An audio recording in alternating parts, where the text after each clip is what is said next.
Thapelo Amad has run his race and reached his finishing line. The mayor of Johannesburg resigned tonight, one day ahead of a scheduled motion of no confidence against him. Amad says he has done so to further the interests of his governing coalition. Following a press briefing earlier, eNCA's Heidi Giokos spoke to Amad, as well as Joburg Council Speaker Colleen Makhubele, who is still due to face a no confidence motion of her own. Obviously, you were facing a motion of no confidence tomorrow that was brought against you and the Speaker and the Chief Whip. But why exactly did you resign? Thank you, Heidi. The motion of no confidence was facing the collective. The motion of no confidence was facing the government of local unity.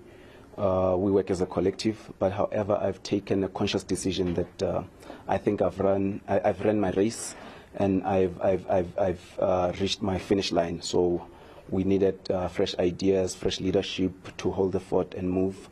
We have party responsibilities as well that we need to put ahead on 2024. But mainly and precisely it was about the residents of the city of Johannesburg over and above our personal interest or party interest. So hence why this informed my decision to resign. So how do you... Okay, but how do you say you've run your race when you were only mayor for 3 months? Look, I've stabilized the city. I've stabilized service delivery. eThembelihle alone, the informal settlement, today can take pride and say the city of Johannesburg. We can go on Google and punch the number on Google and immediately police will respond or an ambulance will respond.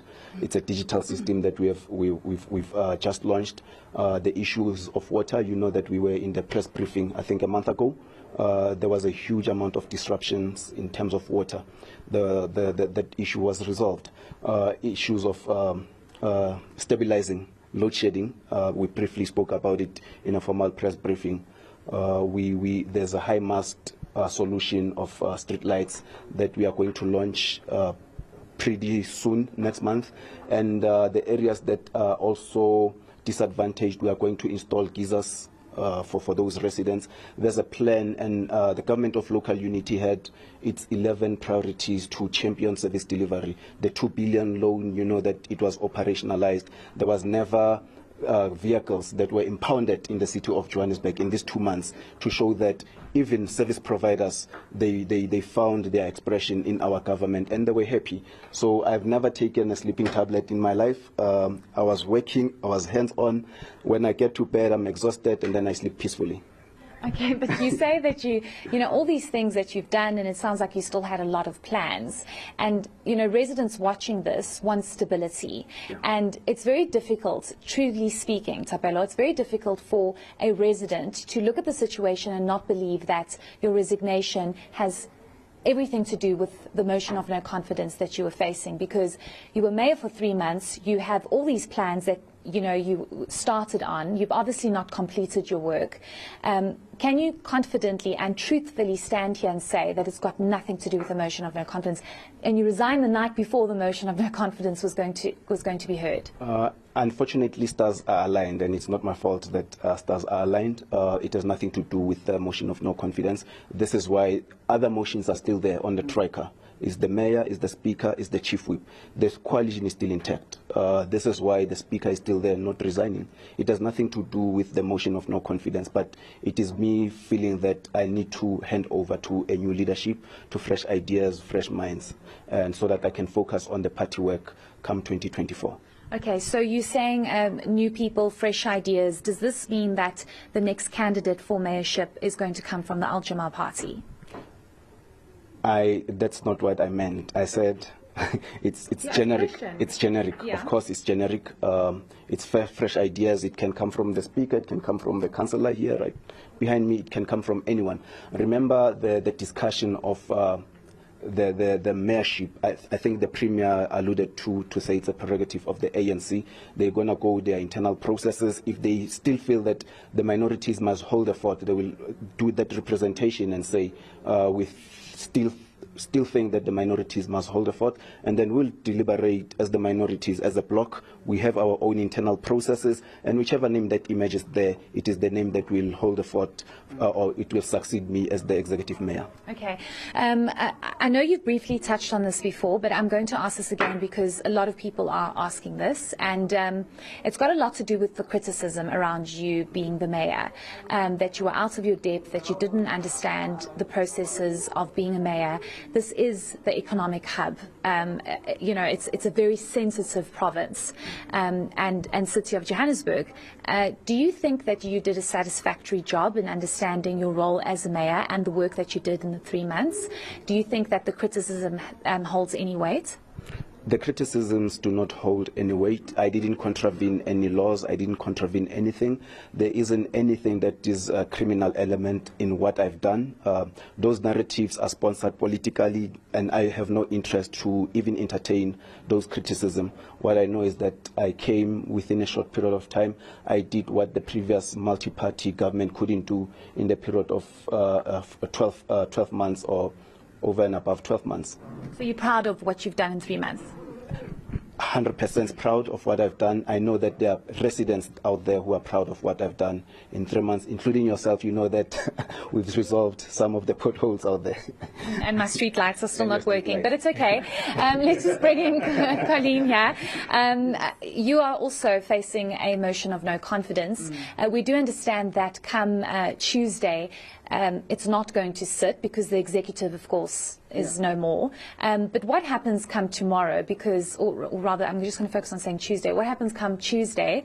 Because you have political parties, for example, the DA going on eNCA and saying tomorrow, Tuesday goes ahead. Thank you, Heidi. I think you would know that once the executive mayor resigns, that effectively means that the whole mayoral committee falls off. And with that said, it means we don't have any executive that can present any reports in council, and therefore we can't hold council because we had reports that needed to be presented. So we've looked at the resignation with the legal team. We received it, I think it was just after 6 o'clock this evening. And the legal has advised that the next probable date for council will be next week, Tuesday.